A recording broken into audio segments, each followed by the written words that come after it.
All right, let's get started. Like I said, it's a lightning workshop. I don't want this to take too long. So if everybody could just do me a favor and quickly scan on your phone to just log in that you're here.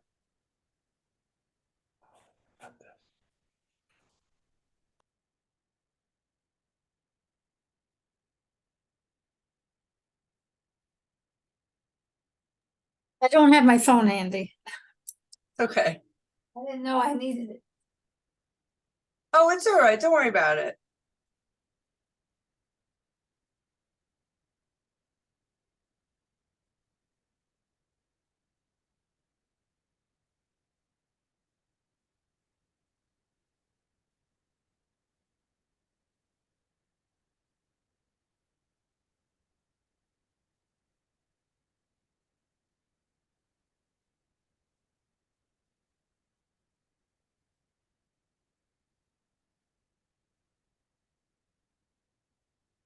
All right. So we're only going to be looking at academic writer today. There are a couple different ways to get to the library homepage. I usually suggest that you log into Canvas first, and then you can click on the left-hand side and you'll see a link to get to the library. We're going to go to A to Z databases. And then academic writer is actually in two places. It's in the A to Z listings, but it's also listed in the popular databases. So when you first get there, you'll see this little tutorial. Right now, I'm just going to have you X out of it, but it may be helpful in the future if there's anything that you missed. And now we're going to log in. So if you don't have an account or you didn't create an account before, please do that now. Otherwise, we'll log in here. And then just to get back to the main homepage, we'll click right here on Academic Writer. So Academic Writer has three main components. When we first initially signed up for Academic Writer, I envisioned this as a tool for freshmen because it does do a good job about learning. There's get started guides here, academic, how to write, and then there's all of these quick guides, sample papers, sample references. And so in my mind, this was going to be a good thing for freshmen. And yet when I actually got into it and started using it, not that it's not good for freshmen, but it is so much more beyond that. And it's particularly good for more advanced writing. So that's really what this workshop is going to focus on, is you writing and using this for your own professional work. So the other two sections are references, where it will manage and create your citations. And then you can write your full works in here. And it's also helpful to collaborate. We'll look at that in a little bit. So I'm not going to go through the learning section, but just know that it is helpful. It's a good place to send students if they have any questions about writing or citing. Right now, we're going to come down here to add a reference. So one of the things that I really like about this, because it's created by the APA, it's very detailed. I'm assuming that most of you can probably do a journal citation in APA without using any sort of manuals at this point. But they go through things that you might not necessarily be used to citing, might not be citing so often. So if you need to cite a white paper or a religious text or conference materials, they'll go through and they'll show you how to do all of that. Right now I'm in the create. And I'm just scrolling further down so you can see these are still more of their different forms for creating all of these citations. So law citations, unpublished manuscripts, data sets, a lot of the more unusual things that we might need to cite, you can find here. Having said that, just for simplicity's sake, today we're just gonna show you how to do a book review citation because it's nice and simple. So it's going to ask me, you'll usually get some sort of basic question to get you started, just to make sure it's the right form. So in this case, they're asking where was the review published? And I said it was in a journal or a database. And now it's just giving me this form that I'm going to fill out. make sure that you add the authors, click save and format, and then you'll see your authors populate over here. They're also very good about teaching as you're doing it. So if a student were not to know how to capitalize a title of an article, they'll show you how to format it. You click here and it will make everything lowercase, but then it will explain no, Cambodia or proper names need to be capitalized. And it even goes into explaining to them what a proper noun is. So you'll just fill out all of these different areas. There's my note. So for your purposes, since these can get a little annoying for people who do already know, you can just click right here on don't show me this note again, so you don't keep seeing it over and over again. So I'm just scrolling further down and you'll see that this is also good for organizing your citations. So I can put the full abstract in here. I can make notes. In particular, I think the tags is very useful. You're working on a few different projects. You can just give it a tag, a quick name, so you'll be able to find your articles pretty easily. And then when you're done, you'll click add to my reference. Now it automatically generates the reference. So if I wanted, I could just copy it and put it into a Word document. There's also some formatting notes just to make sure, again, it's a teaching tool. I can then go straight to my references. I can add another reference, or if I need to, I can edit it.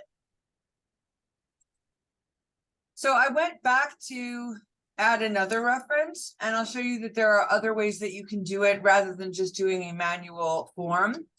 I can import. So if I have an RIS file, which is a comma delineated file, then I can upload it straight to here and it will automatically add all of those.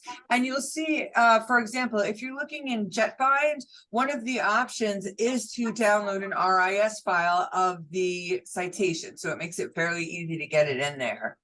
You can also search, but it's really only good if you're looking for an APA Psych article. For general purposes, it's not the greatest. So we're going to go over to my references now. So I'm assuming you've created all of your references for your work. And now we go to my references. I can check for duplicates, which can be really useful. You've been doing research for a few years. You may forget that you've already cited something, so you can check there. Add more references back over here. Manage my reference tags. Remember I said that I thought that that was a particularly helpful way of finding things. I can click on a couple of them and then export them, or easily create an annotated bibliography. It will automatically cite them and then give you space underneath for you or your students to be able to discuss them. Any questions so far about the references? I thought I heard someone. Okay. So the last section is the write section. So you may be used to writing your paper or your works in Word or Google Docs. This actually feels very similar to Google Docs in a lot of ways. So again, I can either go through their little guide here, or if not, just click on don't show it again.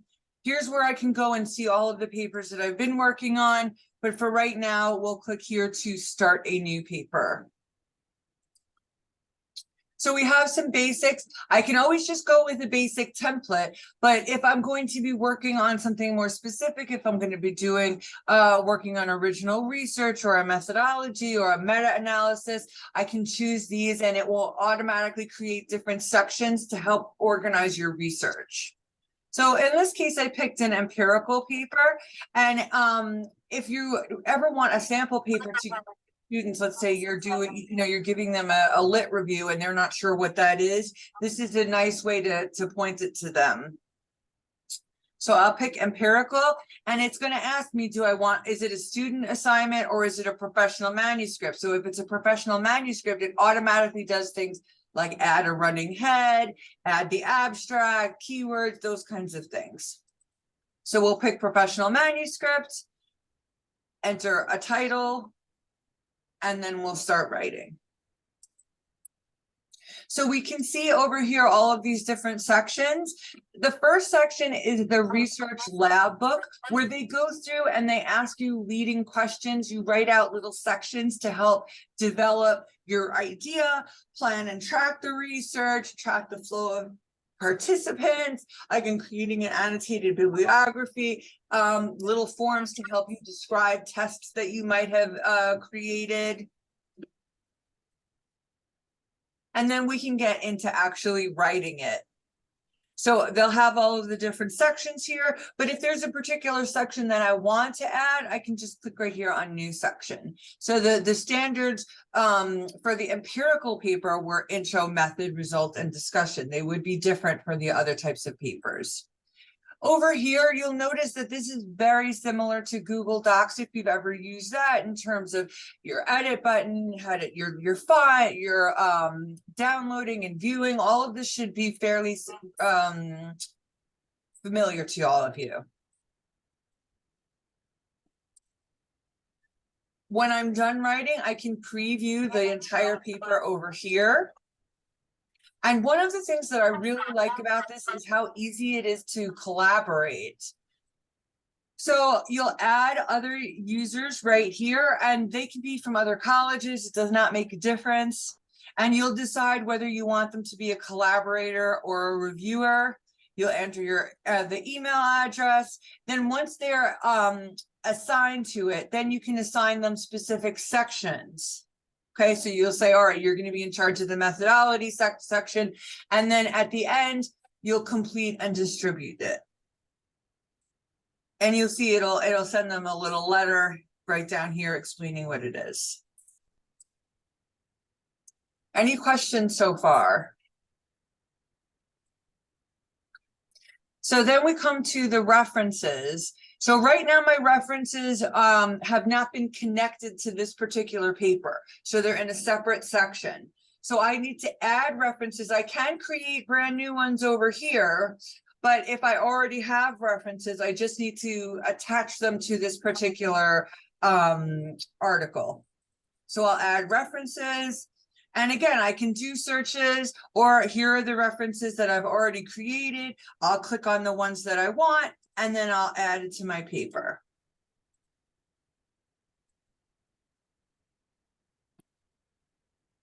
And then I'll go back to the body. Now you can see these are the articles that I've connected to my paper, and I can click on one of them and then have it cite. And it can do in-text citation. So I'll say I'm doing a parenthetical citation or a narrative citation. It asks me if it's a quote. I click submit, and then it automatically enters it right into the paper. So it's going to be wherever your cursor is, which is why it's up here. Now, this is not for your references at the end. This is for the in-text citations. It's automatically tracking the in-text citations to create your reference page at the end.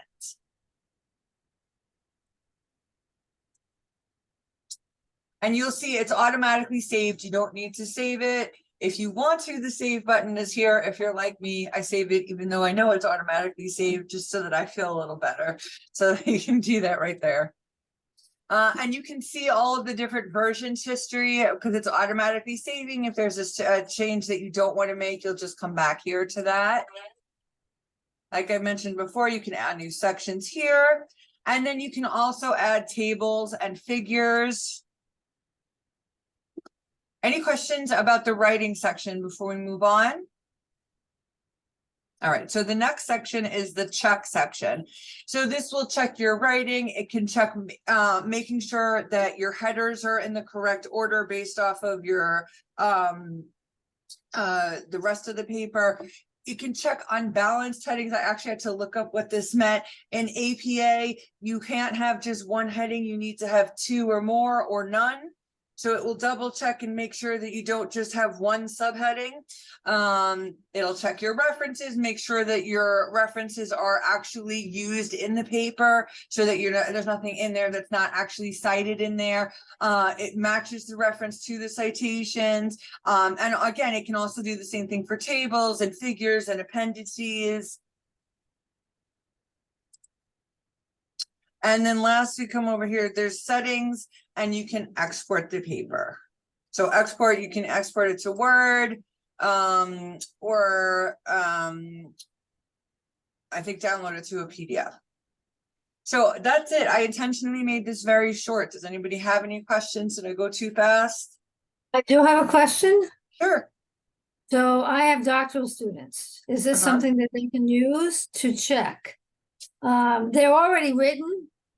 At this point, I have 2 students who have a good deal written already. Is there any way that they can upload it to just check, to do the kinds of things that you mentioned? Because there's lots of APA errors is what I'm saying.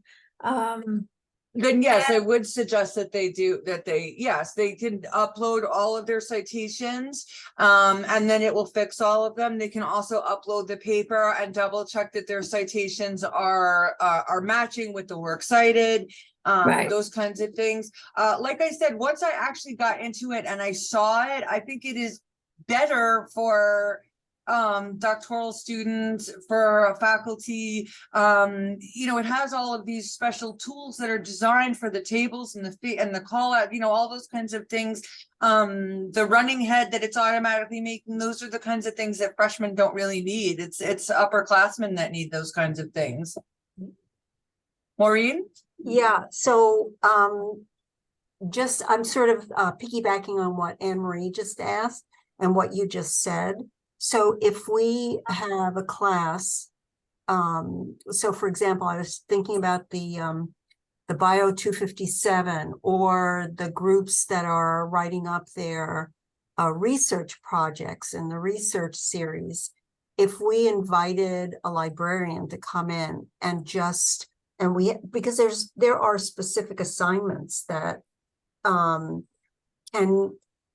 they have a library session on setting up their work before they begin to write the paper, so that throughout that 3-course sequence that they take on this one specific project, they could be, starting it right in here and then finishing, not have to upload something that they've already started writing. If that Ideally, I think that is the best way to do it. I mean, it seems kind of backwards, doing your citations first. That at least me, I did it all at the end, which is probably a mistake. But doing it first, it kind of organizes everything a little bit better for them. It makes sure that they're citing correctly. It will make sure that they're citing all of the sources that they're supposed to be. And yes, we would always be happy, of course, to come to one of your classes. And I do think that it's kind of people think that we have to go for an hour and a half and teach them a whole bunch of stuff about information literacy. I'm happy to come there for 20 minutes, just teach them this and that's it. Don't get me wrong. I would be very happy to spend an hour and a half teaching them info lit. But if that's all that you can do or whatever, that's fine. Well, we're happy to do that. And I also, like I said, I rushed through this. This was faculty. It's supposed to be a lightning session, but I can go a little bit slower with sophomores. Yeah. Okay. This is really great. I think it's good to have them learning how to do. I always tell them to start with the references because they're reading. So if they start to organize them, then they have a lot less to do at the end. I mean, I think this way makes a lot of sense in writing the paper so that you are not in like a state of affairs at the end. I think it also it breaks it up for them and it sets it out in a way, so it's not just a blank screen, which is very intimidating to some people. Exactly. So there's all this stuff, all right, this is the next step, and it's very easy for them to get going. Right, and so this also, Susie, I think in terms of graduate students, this also might be an introductory lesson for them when they're starting their work. So I think this is also a really excellent type of lesson for these students as well as faculty. I mean, this is great to organize your papers starting. Yeah. So Thank the you. question I had, Go ahead. Madeline? Oh, yeah. So Susie, I'm thinking about using this to like kind of avoid the Chat GPT for a long research paper and be able to kind of track their progress as they're writing. And so would I like have them created and then put me in as a collaborator or a reviewer? You showed that quickly. Which one would you recommend? It depends whether you're just going to be looking or whether you want to go in there and actually make some edits on your own. And that's really going to depend on your own process, you know.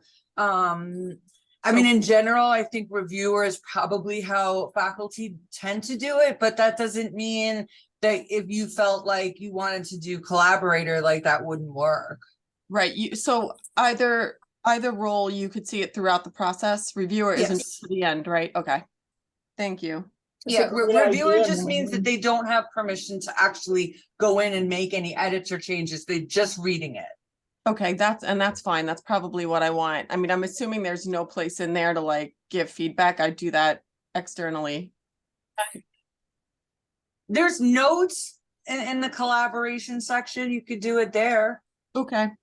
That's a good idea. So maybe I'll try. I'll maybe play around with collaborator and reviewer and see which one works better as like a Sure, sample. and if you for the want to like add me to just play around with it or whatever, I'm happy to do that Oh, too. great. Yeah, thanks so much. Okay, I'll do that. Thank course. you. It's a great idea, Madeline.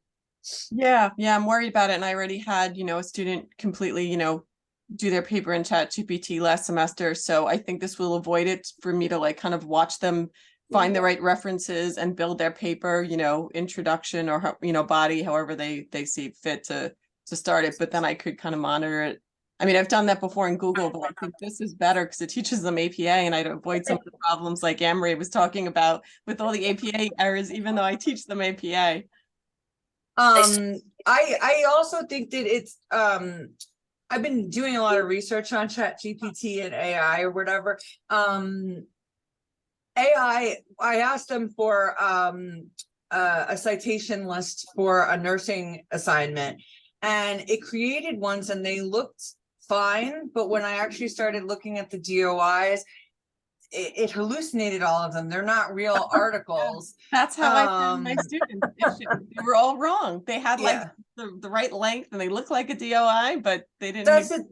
I mean, and it's just making up letters and a series of letters and numbers because that's what it thinks that we want at the end of it or whatever. So the authors were fake or whatever. And some of them would be like the real title, but then the author was fake or whatever. I don't know if APA is going to catch all of that, but I could see them working on it, at least with their own articles. Right. So if they're building it with me, they're not, going to be, making up things or putting it in Chat GPT to make it up. And then they wouldn't cut and paste that into, academic writer, I don't think, but we'll see. Yeah, we'll see. So getting back to my question, so Sure. there is a very specific format for the nursing PhD dissertations, which doesn't look like any of those that you showed. So again, and like I said, I have a student in mind because when I met with her the other day, she was asking me about checking the references. And so this sounds like that might do it for her, but now how would she upload? She upload the whole paper with the references? She needs the RIS comma delineated. They're strictly on just like a Word doc. Yes. Everything's been done in Word to this point. She's coming to the end. She's done a research, she's finishing writing up, and now she's finishing writing. She's also doing some cleaning up, and that's the kind of stuff we talked about the other day. Make sure that everything you've cited is in your references. Make sure that nothing is in your references that you haven't cited, Yes. Make sure that your citations are correct. So those were all the things we talked about in terms of the cleaning up, because she is coming to the end. So she was asking me about Turnitin. She was asking, should I upload this to Turnitin? but I don't know if Turnitin picks up APA. I think this would be better, but I am looking right now, and the only way that you can upload it is by an RIS feed. So she would need to put each one in manually, the citations. And then But she she- could she just has to upload the whole paper. She could copy and paste the text of the paper right in there. And you don't need to use all of these different sections. He could just Right, 'cause they do don't- Yeah, 'cause a, those sections only are in one chapter, for more or less. And the right. Well, dissertation she could format. always add, or she could just do a basic paper that doesn't, I want to. Right, doesn't have any headings. Right, here, look, this, so now I'm just doing a very basic paper with, and I didn't pick one of the forms. So it's just right now a body. So she would just keep adding new sections as she wanted to create them. And then she'd add the references at the end and just the easiest part will be copying and pasting the text of it. The difficult part would be adding all of the references. I mean, I know for a doctoral dissertation, she's going to have a whole bunch of them. Right. Yeah. So that might be a little bit of work, but after that, everything else should be easy. So they easy can't be for copied this. and pasted? She has to go back to the reference and get them that way? The references, you can't,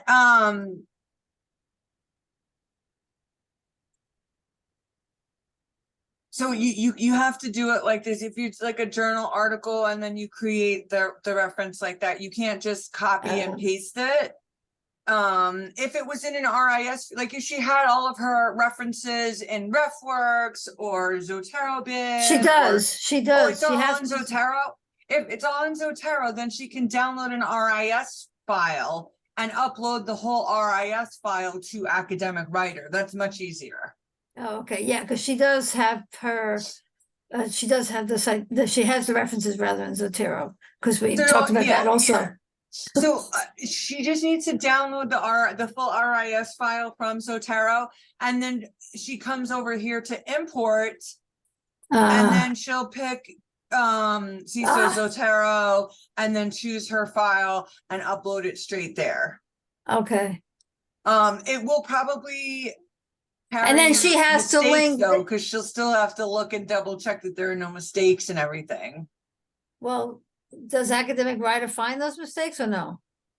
It depends what kind of mistakes they are. You know, it's a computer, it's not a person, so it can't recognize what a proper name is. What a proper noun is, which you need to make, so those kinds of issues are the where people tend to get tripped up. Yeah, just trying to figure out if this makes sense or not, since, the students, when I see them at the end, they've already, I see them toward the end of and they've done a lot of writing already, and they've done a lot of lit search, and they have already, the references pulled together by the time I see them. Well, if it's already in an RIS feed file, it shouldn't be super difficult. I was concerned about making her do this manually, but as long as it's already in Zotero, it shouldn't be too bad. Okay, and then she would have to, if she does import from Zotero, she can link it to her dissertation that she's uploaded? Yeah, she'll add all of the references, and then she'll choose whichever one. She'll copy and paste her dissertation into a plain body, and then she can use all of those tools. Okay.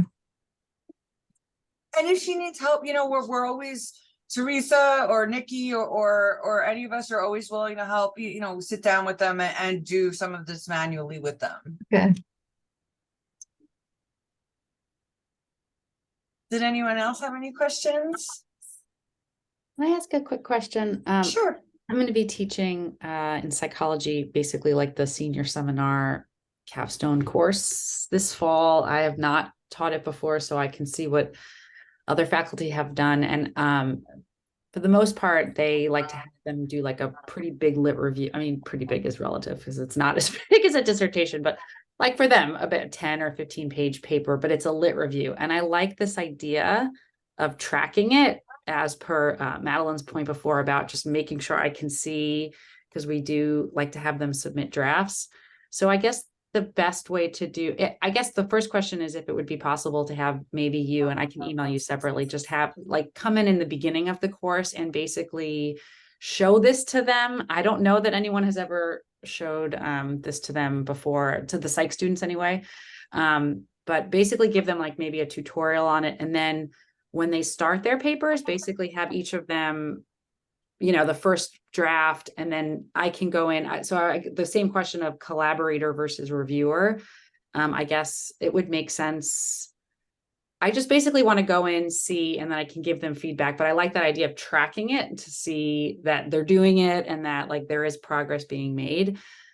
So I guess that's the question. If you could come in and then also they would all have to create accounts and start in there, and then I could just go in and see it. Is that how it works when you're just like reviewing it or collaborating with them? Yeah, you'd just be able to log in, you'll be a reviewer to it, and then you'll just be able to read it.